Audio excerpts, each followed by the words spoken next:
Nous, pour notre part, on a été tous surpris parce qu'on s'y attendait vraiment pas. On pensait que, surtout après le meurtre de Joe Cox, ce serait plus en faveur du Remain, parce que les gens se seraient rendus compte que c'est vrai que du côté du livre, ce serait vraiment, enfin, ça avait pris vraiment une ampleur.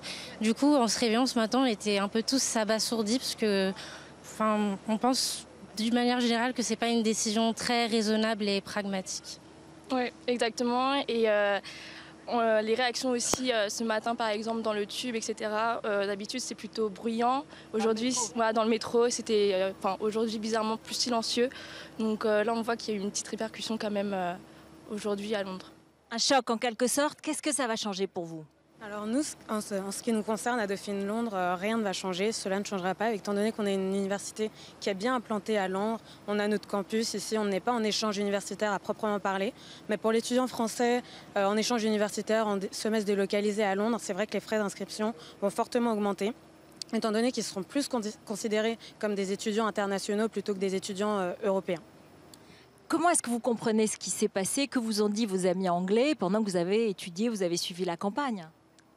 Dauphine Londres a un partenariat avec UCL, du coup j'étais en contact avec certains amis anglais et ils ont pu me dire que globalement ils ont été très surpris, comme nous je trouvais, puisque à Londres c'est une grosse ville et ils ont voté Remain pour la plus grosse partie. Donc la plupart ont posté via les réseaux sociaux ou etc.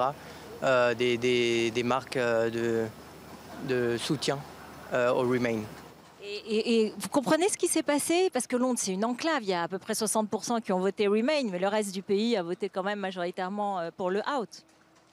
Quand on voit les résultats, il y a une évidence, c'est que Londres a voté très largement pour le Remain, alors que la campagne, sur les résultats, ça apparaît très clairement pour le Leave.